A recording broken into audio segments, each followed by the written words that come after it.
Hey, friends, welcome back to the podcast. I have a really sweet guest for you today, and I know you're going to love her. Her name is Sue Donaldson, and she is the host of the Welcome Heart Living a Legacy Life podcast. And her mission is to show others how to invest in what matters beyond ourselves. And from everything I've heard, she lives this life, and I love all of her stories. Ruthie Gray, who I had on the podcast back in November, introduced me to her. And so she felt like my listeners would love her.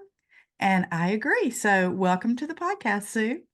Thank you so much, Carol, for having me. It's going to be great. Yes. So tell the listener just a little bit about yourself. Okay, I'm 71 and a half. Did you want to start with my age? I have a bit of a cold, so please forgive my throat. I have been married to my man in plaid for 36 years, just as of January 2nd. Married late at 35. I had to wait for him to be born. He's 3 years younger. He's a medical doctor for the VA and is from Iowa, which is a whole new experience because I'm from California, Southern California. That's a great story for another time. We have 3 daughters. I had my last one when I was almost 44. Again, another great story. So 3 daughters, 35 lives in New York, 32 lives in Chicago, and almost 28 lives in LA. So I'm represented in all the major cities. Yes. We live on the central coast of California called San Luis Obispo. It's a college town, and my husband likes the weather better than Iowa, so I guess we're going to be staying here. Well, I can understand that. Yeah, I'm sure it's much better weather there. So, one thing, I'm just going to dive right in because I've been listening to a lot of your podcasts and listening to people interview you on other podcasts, and you have a very interesting story. You grew up with Christian parents, which, I mean, that's not necessarily that unusual, but your parents were very hospitable, like went above and beyond, and that has impacted you and the way that you live your life as well, which I think is very important. And so, can you share just, first of all, on your website, it says, we're invited to invite. That's it. And so I kind of feel like probably your family history might have something to do with that statement. So, can you share how your growing up years were? Yes. Boy, there's so much to unpack and all that, what you just said. My, Sorry. no, no. I'm number 4 of 5 kids. So what I didn't know when I was first asked to speak on hospitality back when I was first married, we live in a college town, and so one of the college pastors said, we're getting these girls coming to know the Lord, but they weren't raised in Christian homes. Could some of you older ladies give them some practical tips? So we did like a 6-week seminar in someone's home where they did budgeting, cooking, and they had asked me and another friend to speak on hospitality. And I thought to myself, well, that's easy. That's just so simple. And But but not for everybody. oh no, but yeah, but you see, when you're good at something, you just assume it's easy, but of course it's not. And now my whole ministry is on helping people make it easier. But anyway, but my mom was visiting at the time, and my sister, so I interviewed them about it because my sister is also very hospitable. And what I found out was that my mom said, oh, well, she was raised in the Depression. So she said, we didn't always have enough food for our family, much less inviting. But she goes, my mother never had anybody over. And I go, really? And she goes, yeah. And so when I married your father, um, I didn't know what to do. And one night they were living in New Jersey, and my dad invited the deacon board over for pie and coffee. And mom said, well, I can make pie. I just didn't know how to make coffee, which is like the opposite nowadays. And so she said, I had this coffee maker that you cook on the stove. And I had all the pieces of pie already cut on their plates. And then I scooped the vanilla ice cream on each of the pie. And then I found out that the vacuum top lid of the coffee pot would not come off. And she goes, Sue, I had to wait 30 minutes for it to cool down for me to serve the coffee. And by that time, well, of course, you know what happened. And she said, I was so mortified. And I go, Mom, I'm mortified just listening to you.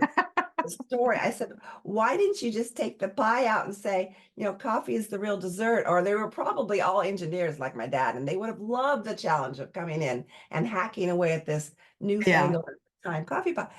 But what I found out, she goes, you know what, Sue? I would do that now. Because when you're older, Carol, you've Mm. experienced failure and realized it didn't matter. Yeah, But that's when right. you're younger, you're insecure, you're feeling embarrassed. I mean, I still get embarrassed at 71, but rarely because I realize, oh, well. And we're trying to show off God's heart. We're not trying to show ourselves off. Mhm. And so failure really, I when I speak on hospitality, I have a whole section on the benefits of my failures in hospitality because of what God has taught me. Mm. So that's one thing. And Philip Yancey, the author, has a great um, line, and it's breaking the chain of ungrace. So if any of your listeners were not raised with hospitality, listen to the story about my mom. She broke the chain of ungrace. She was not, I mean, I love my grandmother, but she was not raised in a gracious hospitality home, yet she saw the need for it and raised all of us. And we all know how to make coffee, and we can always buy pie at Costco. Yeah, that's right. Which is what I would do, so I love that, and I love that she decided to break that, you know, of not inviting people because I think that is so important to welcome people into your home, and I know when my husband and I, before we had kids, we said, "We want our home to be the home that our kids come to, their friends come to," and we had no idea how God was gonna answer that prayer because we've had so many, many, many, many of their friends. We live on a farm, so we have a lot of room out here, which, a lot of people don't necessarily have that.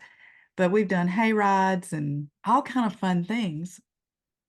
But when my daughter was in college, she was a part of it's called Joyful Sound. It was a group that went around singing, and so she would invite them over and one night we had like over 50 people just show up.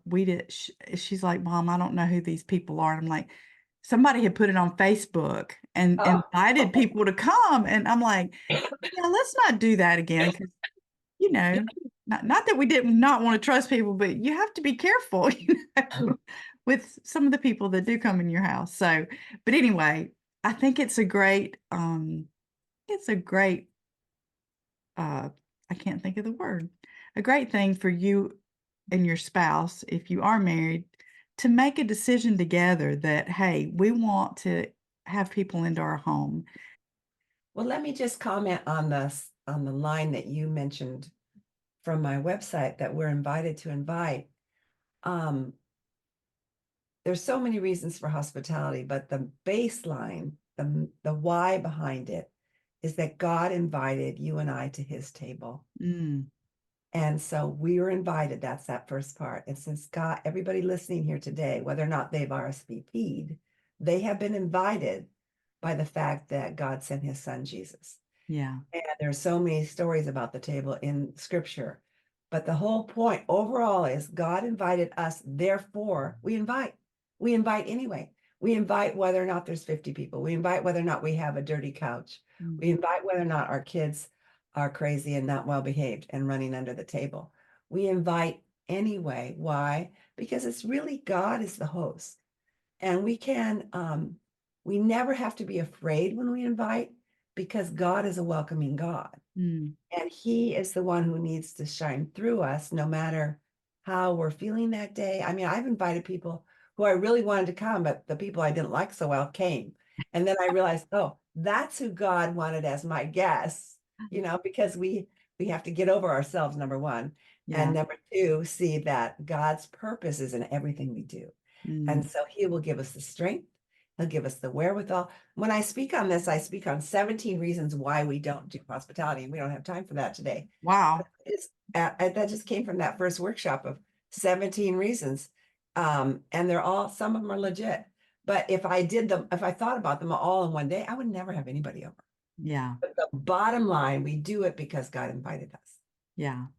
And I agree. I think that's great. I used to be, so I'm firstborn child, perfectionist, And I used to, which is so crazy when I look back, before I even had kids, I would work all week, spend all day Saturday cleaning my house, little tiny house, top to bottom.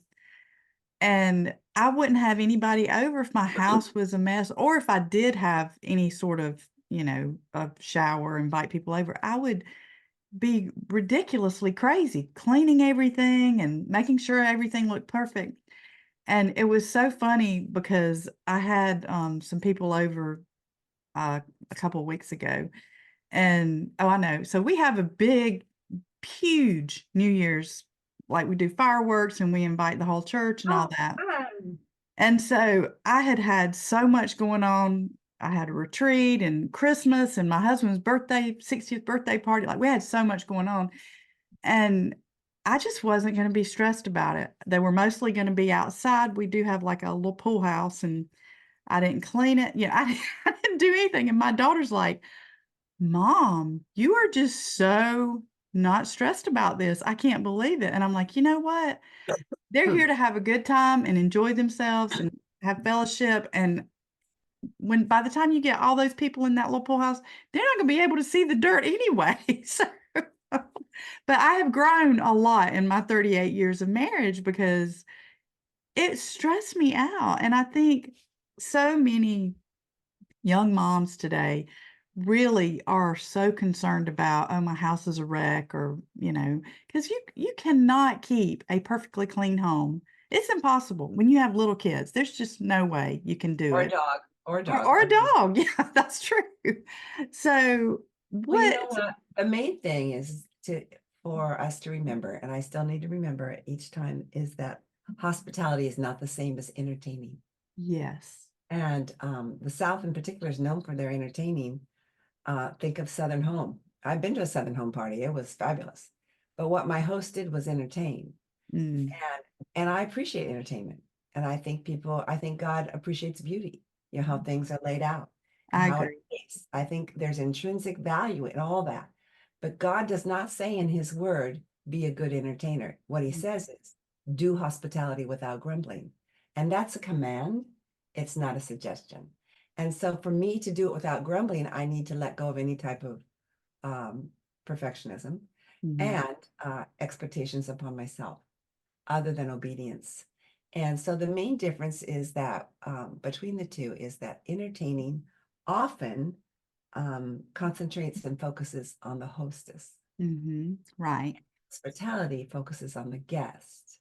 Yes. And entertaining can be to impress, Mhm. and hospitality is to serve. Yeah. So if I'm worn out at the end of the day after work, or I just gotten in a fight with my husband or something like that, or I'm sad about my daughter's situation, and then people are coming over, I have to offer them to the Lord and say, how can I serve them? Because I'm feeling depleted right now, or Right. I'm actually even in sin. Get me all going. Why? Because these people coming over are gifts from the Lord. Mhm. And so I'm there to serve them. So when I look at it that way, then I can let go of those self expectations. I Yeah, hope that helps. that's true, and I had heard that a few years ago that hospitality is really about serving. It's about making the person, feel comfortable, like, "Oh, there you are," instead of, "Here I am, there you are, and let me make you feel welcome." So, I think that's a great explanation of that. So, you mentioned, a few minutes ago about the 17 reasons why you can't be hospitable. So, can you take a couple of those and share them, and then explain why you can? Yeah. A lot of people say they don't cook. And so that's one of the number one reasons they don't cook, and they equate hospitality with food. Mhm, And there's hardly any excuse today because we have Trader Joe's all days in Costco, but some people don't have the resources. mhm, So the main thing to do for that is to potluck, of course, and also to accept when people offer to help. People are too proud to accept help. That's silly, silly, silly, silly.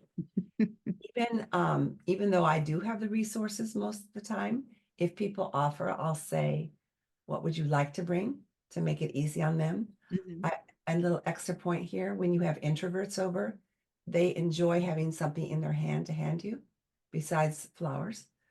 And it's a college town, so I've even had college kids, well, would you bring a cube of butter? Because that saves me a trip to the store. Yeah. It gives them something they can offer, and they can afford a cube of butter. Yeah. Be careful though if they offer to make a side dish and they only make an 8 by 8 and you have 30 people for Thanksgiving. You might have to make yourself clear. So cooking is one of them. Mm, Another friend says, well, I can cook, I just don't like to. So again, it's a matter of serving. Well, you do it anyway because people want to eat once they come. mhm. I just interviewed Kendall Vanderslice of Edible Theology. She's in your part of the country.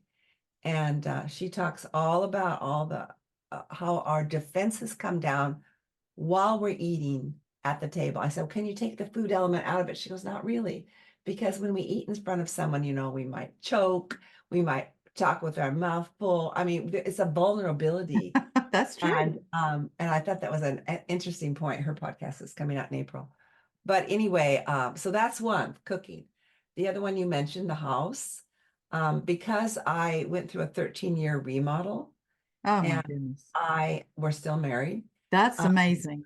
it was a disaster. And as long as I told people in advance, I go, by the way, we're in a remodel. Would you like to come for dinner?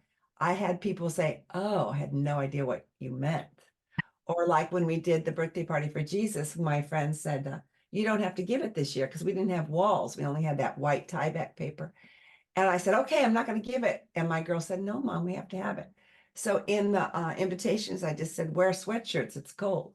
So, the kids don't care. Mhm. And this would be a good thing too to help you. If those who are feeling less than, start with kids because Yeah. kids don't care. Mhm. And they know if they are being welcomed, they can sense it. You're right. Yeah, you're exactly right. They have like a sixth sense of Yeah, knowing. If you right. don't want them there, they don't want to be there. And a couple of my youngest daughter's best friends from high school were not from Christian homes, no faith, and parents going through divorces. And one didn't like chocolate, which is, of course, ungodly. Just kidding. And but when I knew she was coming, I made sure I had pink lemonade cake, made sure I had applesauce or yogurts. She'd go right into my pantry and pick out the snacks that were not chocolate. And she is now like in a PhD program for neurology or something. And she still remembers that Mm, because it was a welcoming thing, kind of a hassle for me because I like to make chocolate, but really not that big of a deal. right. And when I know she's coming to be able to do that, because that's what God does for us. Oh, Sue's coming to my table. What does she really want today? Mm. That is really being thoughtful when you know the things that the people that you're inviting into your home, what they enjoy.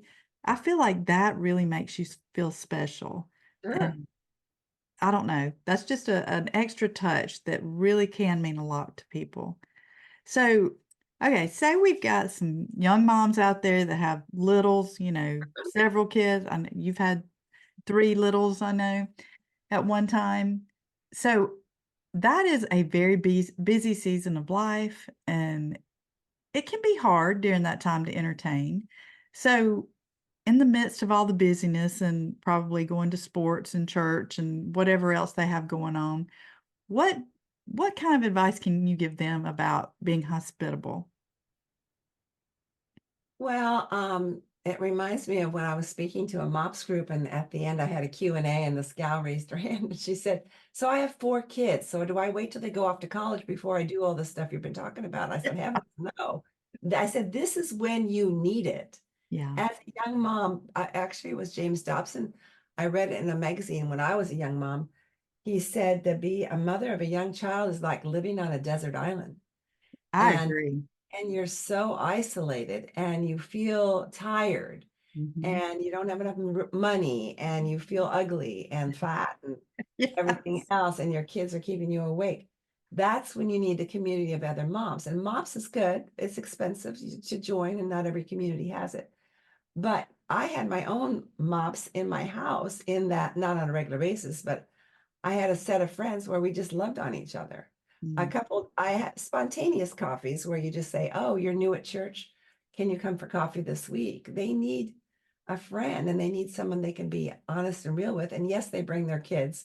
One of my best friends at the end of our coffee, she goes, oh, Sue, her son had gotten into the laundry room and I'd had my huge gallon or a couple of gallons thing of dry laundry detergent close to where he could reach and he dumped it all over the floor. Oh, And of course, she cleaned it up for me. But these things happen and they don't matter. They don't matter. What mattered is that that mom was at my table and away from her son for an hour, and that's what she needed. mm, Another thing is with a set of friends, I think we had a group of us four. I wouldn't recommend more than four to meet regularly because it's just so hard with our schedules. right. And we met, I know we met for breakfast at each other's homes and to save money. And then we would share prayer requests, pray and laugh and cry and eat, mostly eat.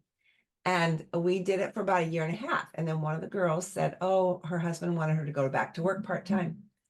So she goes, I'm sorry, I won't be able to meet with you. And I went over to the refrigerator, which back in the day, you used to have a calendar on the refrigerator, Mhm. not on your phone. And I said, well, if you're working part-time, we can work around that, Grace. And so we figured out four more meetups from that day around her schedule. And we just kept meeting until she moved to Cape Cod. And then we had to, then we invited someone else. And we met for 14 years, this group. And so Wow. if you're a friend, if you're women listening today, if you pray about who could I partner with someone, that's another tip. Find a friend who wants a friend too that you feel comfortable with. And then I had a friend who was always good with conversation. So while I was finishing up, cleaning up the kitchen or preparing the snacks or whatever, she would be able to welcome the newer guests at Mm. my table. And that just eases my mind. I would say, Debbie, you have to come because you can interview her while I'm finishing up or, cleaning up my kids' messes or something. So anyway, the idea is you have to put it on the calendar. That's my tip. You are exactly right. I know I was part of a writers group. I started going in 2012. And then probably a couple years later, one lady from the group said, hey, let's get together every other week and meet and maybe do some writing and critique it. Well, so the members of the group have changed, but now um, there's 4 of us now, but it's been almost 10 years and we're still meeting every other week. But I put it in my calendar because and I do not make appointments around that because we have such a sweet, sweet friendship. We haven't been writing in quite a while. We're trying to start back on that. But just to share each other's burdens. And one of the ladies, she's about my mom's age. And so it's so good to have somebody that has, a little bit further down the road that can look back and say, that's really not as big a deal as you think it is right now, or, to really bring encouragement. So I love that. I think that is a great idea. Put it in the calendar and make sure that you're going to, if they all protect it like we do, then it will become a special group, special friendship too. Um, so when I've listened to some of your stories, I know I've heard of a story of your mom and dad when they were older and they got stopped. Your dad got stopped for speeding. Oh And yeah. I love this story. So I would love for you to share that with the listeners. It's funny. I just retold that story to my siblings. We have a sibling reunion every couple of years. And I don't think any of them had known that story. I just had heard it from my mom. Oh, wow. They yeah, dad got stopped for speeding on the way home from church, mind you, on a Sunday. And so it was a woman officer and she asked for the insurance or whatever they asked for, driver's license insurance. And so dad handed it over. And then my mom just likes to make conversation with strangers. She's never met a stranger. So she was asking this woman, how long she's been an officer, where did she live? And the woman said, well, I actually live in Tehachapi, like an hour away, but because that's where my boyfriend is, but I work here in Torrance. And so my mom asked her, So when are you going to get married? My mom was kind of rude. Like you're living with this man, why aren't you marrying him? Because, old people can get away with stuff. Oh, I know. I'm learning the same thing. But anyway, and the woman said, "Oh, that's just a piece of paper, like a wedding, a marriage license." Yeah. And my mother said, uh, "You were really interested in a piece of paper from us just a few minutes ago." And my dad's like, "Betty, hoping That's we such would." a good answer, though. And then she laughed and did not give dad a ticket. And then my mom said, "Hey, when you work over here in Torrance, would you like to spend the night at our house?" And I can't believe the woman took her up on it. So she followed up to the house, and this young woman brought a sleeping bag so she wouldn't have to dirty my parents' bedding, to give extra work. And she stayed in our front bedroom where I grew up, I think for about 3 months while her job was there. Wow. Mom hardly ever saw her because, it was a late night or early morning job. But who knows what happened from that? And I wonder if she ever got married, number one. Yeah. And number two, if she ever associated God and God's love for her through this couple. But that's the thing, you never know. You never know No, what difference it can make in somebody's life, yeah. and I And we just felt good. We felt good that there's a police officer in the front bedroom of my parents' house. So well, yeah, I mean, that does help. Well, you also have, a an interesting story that I've heard you share too about, you were in Trader Joe's and you saw these 2 ladies, and I think were their names Sa they're both named Sarah, is that that was right? hilarious. That was just last summer. You want Okay. you want to hear that story too? Yeah, yeah. Well, Mark and I had done a cross country trip to Chicago, see our daughter and his family in Iowa. And when we got back, it took about 2.5 days of driving back. So I was pretty worn out, but it was about 4 in the afternoon. So we're across the street from Trader Joe's. And so I told him, I said, I'm going to go get some fresh food for dinner. And I was dead tired Oh, yeah. because when Mark gets in the car, he just does not stop. And so I just go into Trader Joe's and there are these 2 gals. They're pretty tall and loud, but we're in a college town. So I just speak, they're like college age. And they're talking quite loudly. And I realized after a minute they weren't speaking English, but I didn't recognize their language. And I kind of stayed by them a little bit, but I had stuff to do and I was tired. So I just kept going and I got all my groceries. And then I realized, oh my goodness, I still need shredded carrots. And I was on the opposite side. So I made my way back over to the shredded carrots, and there were these 2 gals standing right in front of the shredded carrots. So I turned to them and I said, "What language are you speaking?" And they both looked at me and I said, "Is it German?" And they smiled. I go, "Is it Austrian German?" And they go, "Yes, how did you know?" Thankfully, they spoke English. And they explained how one had lived as a nanny in DC and her time was up. So she was traveling the US and had invited a friend from Austria to come and join her. And they had rented a camper van in Las Vegas. And they were making their way, they were going to California because everybody wants to come to California who live in Europe. And they were buying their food for dinner. But I was telling them places to see in San Luis Obispo because that's what I do. I network. Oh, you should go here. You should go to this restaurant. And then I realized, oh, I don't think they have much money. Oh, yeah. And I said, "So where are you staying tonight?" And they go, "Oh, well, we stay in our van." That's when I found out they have a van. They go, "But we do need somewhere to park it." And I said, "Okay, well, you can park it where I'm right across the street and just park in front of at the curb. It's just one night." I said, "But I'm not cooking you dinner. I'm too tired." And they go, "Oh, no, it's okay." And because we're buying food and we have like a camper thing, they were going to cook in the back of their van in front of my house. Uh-huh. And I said, I didn't give him my number. I think I was just too exhausted, but I did give him my number. I didn't take their number. And I said, "By the way, what's your name?" They go, "Oh, that's easy. We're both Sarah."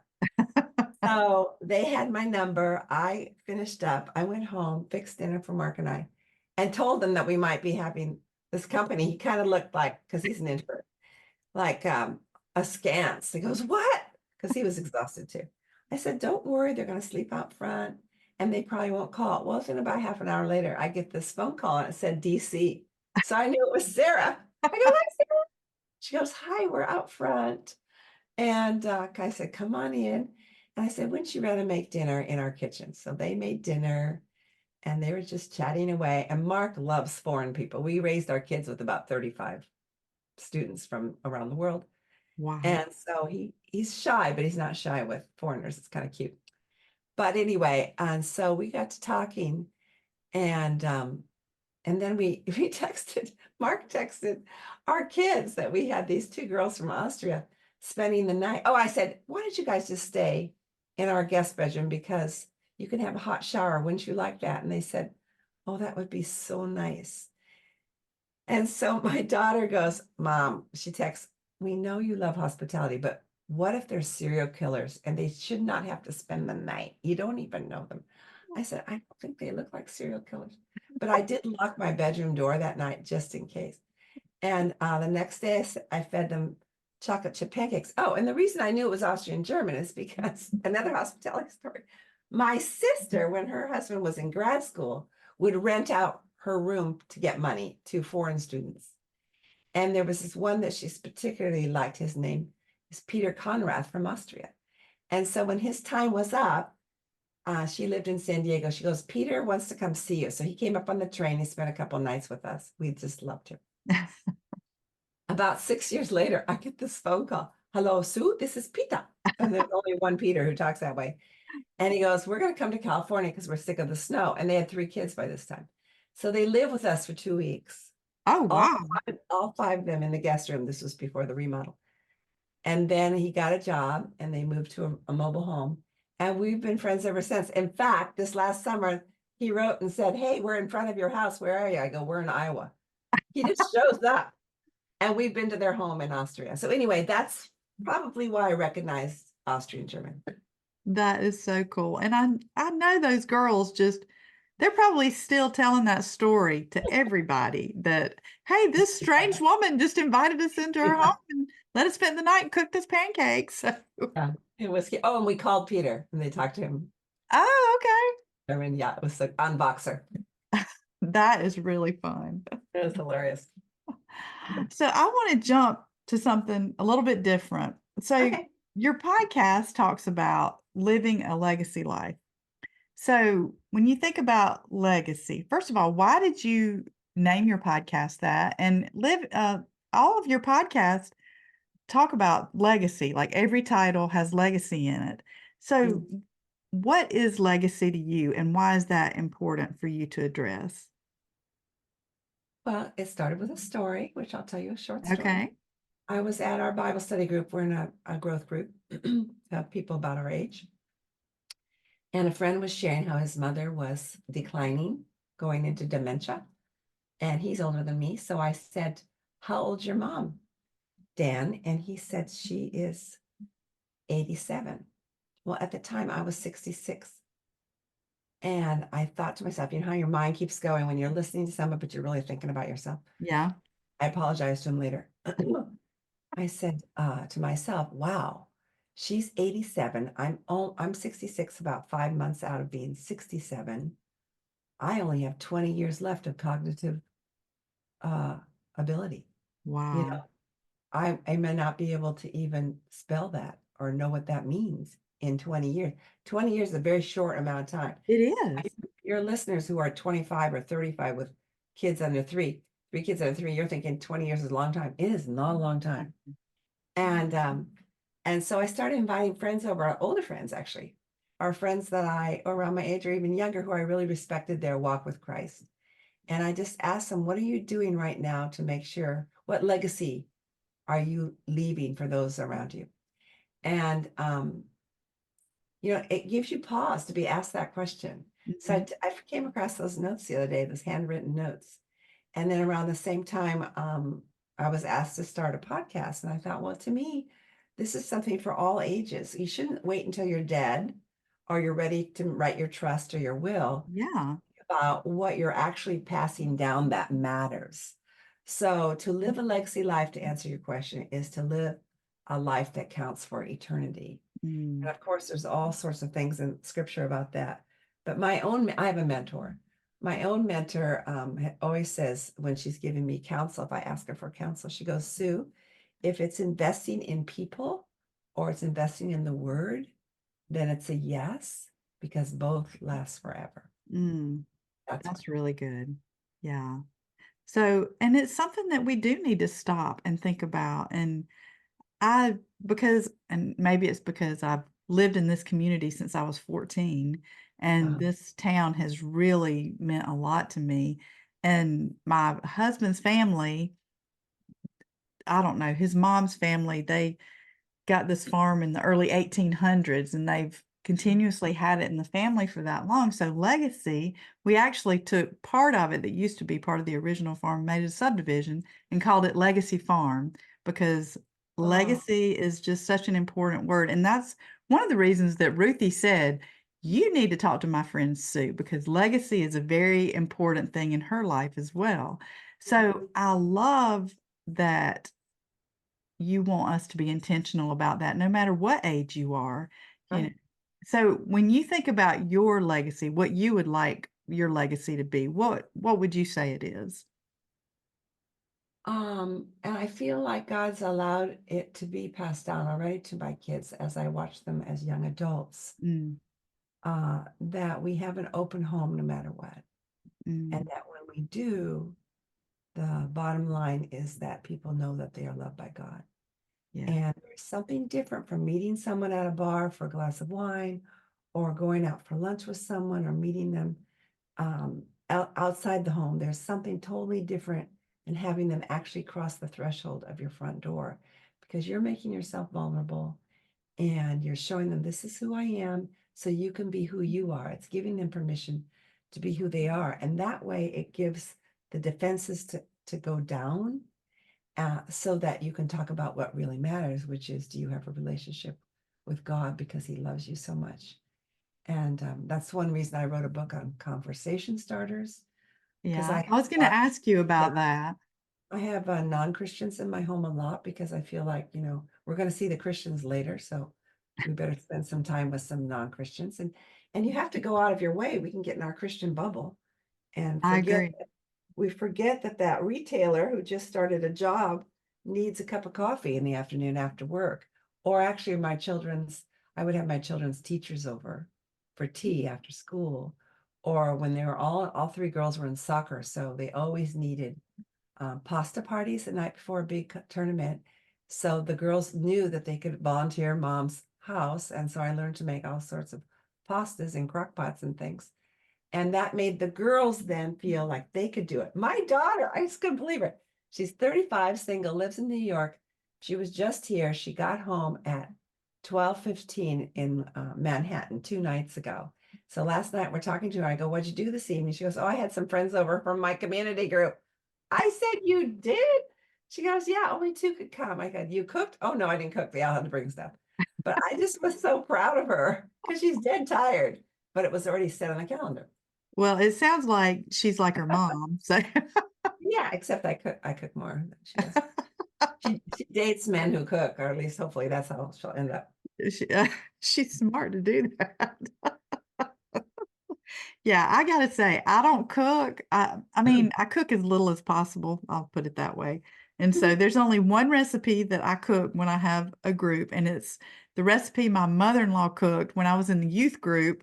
It's called baked spaghetti. And I wrote a story about it and submitted it to Guidepost magazine. And they printed it. They came out here and did a photo shoot and everything. But and they named the article "It All Started with Spaghetti" because the first night I ever met my husband, we were doing a progressive dinner and we were at his parents' house and they served baked spaghetti. But I'm like, that's one thing I can cook. But otherwise, like when I had my husband's birthday party, I called the barbecue place, they delivered, and that's what I served. Yeah. I don't love to cook. It's just not my thing. Hey, I want you to send me that recipe, and I want to invite your listeners to join my free Facebook group. It's called Welcome Heart, Welcome Home, and we just talk about hospitality, why we don't do it, why we can, and we share lots of recipes. So I'd love to share that recipe. When I'd this comes love to. out, we'll put it on my Facebook group. But if any of your listeners want to join, it's a great group. We have over 700 members, and they like talk amongst themselves, like I'm ignored the whole time. But it's a blast, and it just helps. This month, we're doing a hospitality challenge, but it has to be simple. And these girls are saying like, gosh, I invited all these people and they didn't come.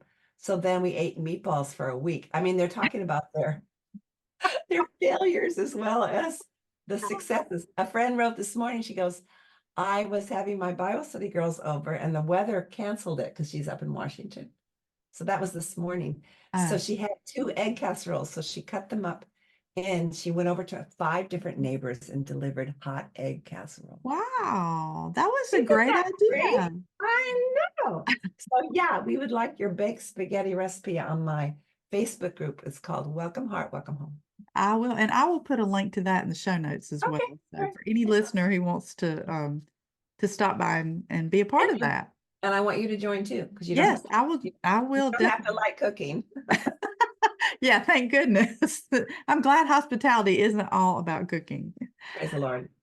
So one thing too that I want to mention before we finish is when I was reading a lot about you and listening to some of your podcasts, I realized how much hospitality and legacy have a lot they kind of have a lot to do with mentoring, Oh yeah. reaching out to those that are behind us. And so you had mentioned something, I don't know if we were recording yet, but you mentioned something about, well, you said you had a mentor or you have a mentor now. Mhm. And so can you speak to the importance of that? But before you do, I do want to say that I have had several younger women say to me that they have asked women to mentor them, and the women that they've asked have said no, because Mhm. either they don't feel worthy, they Exactly. don't have it together, Yep. or they don't have time, it's intimidating, whatever. So, as I think about leaving a legacy, to me, one of the most, I guess that's where my heart is, and that's why I do this podcast. I'm hoping it's mentoring women out there who are trying to find their way to build strong homes and families and strengthen their faith. So, what would you say to women that don't want to mentor or are afraid to mentor others, or what would you say to them? Well, to be frank, the Bible says we're supposed to. Hmm. And it says older women teach the younger. And everybody in this audience is older than one other person, Right. even if you're 23. Hmm. And I started mentoring high school girls when I was in my 20s because I did know more than they did. And, but I didn't know what I was doing. And I learned trial by error and I wrote a book on it. It's called Table Mentoring Coming Alongside. And it's just practical tips. And in that book, I interview people on how they got their mentors or what they did with their mentees. Hmm. And it has worksheets on what to do. I think what we need to do is empower these older women with a template, like a piece of paper that they can have in their hand. When the younger person says, will you have coffee with me? You're not committing to meet with her for the next 10 years. You're Hmm. having coffee with her. Right. I have learned with my own boundaries that people will want to stay and stay and stay, and I'm busy, or they think it just can go on for 10 years. So I set it up at 3-month intervals. That's So these are good. very practical tips. And then the piece of paper is, what do you want to be mentored about?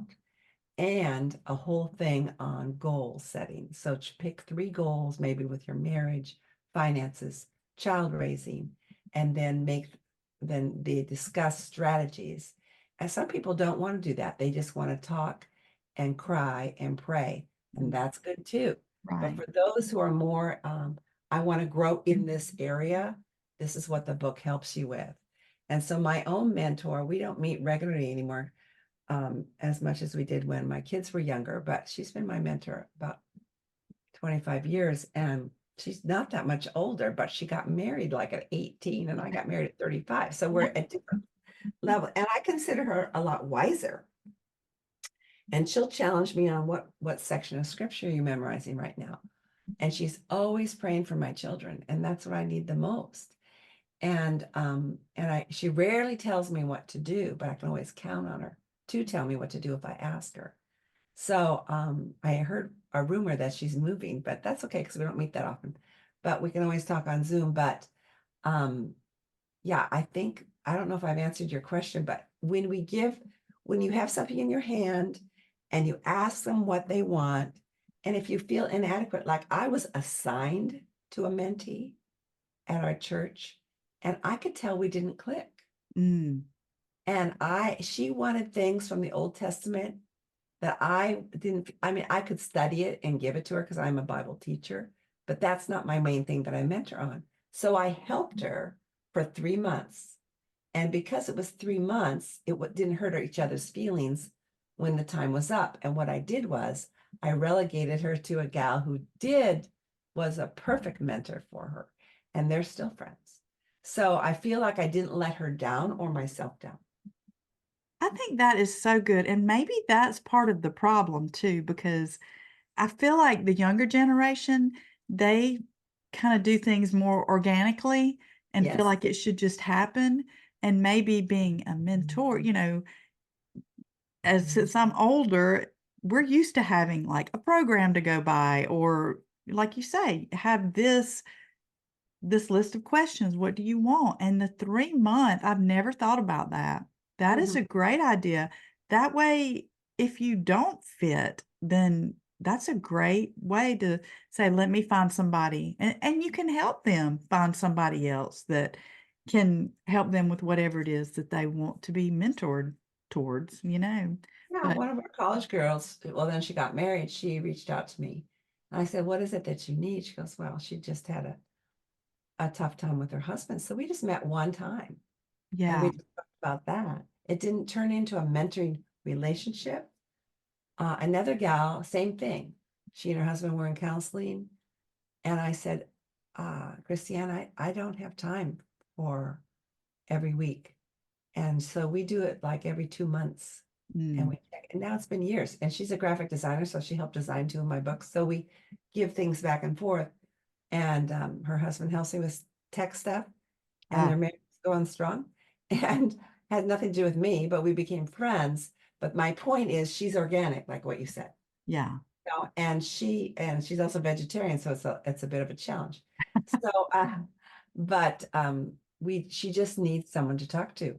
And then she said, "Well, you'll be proud of me. I had my neighbors over for coffee," or something like that. Or I gave a shower. She'd never done that before.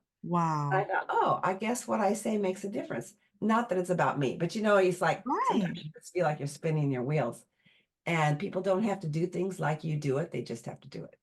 I love that. That is so good. And that when you said, you might just have to or you might just need to meet with them one time and maybe that's all they need, just a shoulder to cry on or Right, a piece exactly. of wisdom to Yeah. share.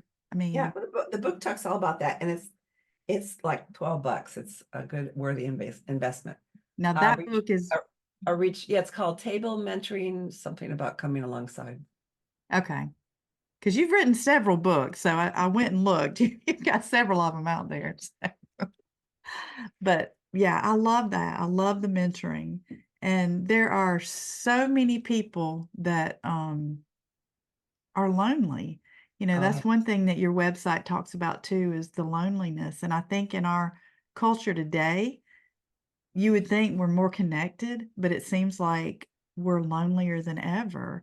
Mhm. And reaching out, being hospitable, or even if, man, if a younger woman gets the courage, to come and ask you, then at least try to find a way to help them, even if you are not the one to do it, like you say, find somebody who can or give them some direction somehow. So I think that is so important because like you were saying at the beginning, when you're in the trenches with your kids, it is lonely and you think, and this is how I was when my kids were little.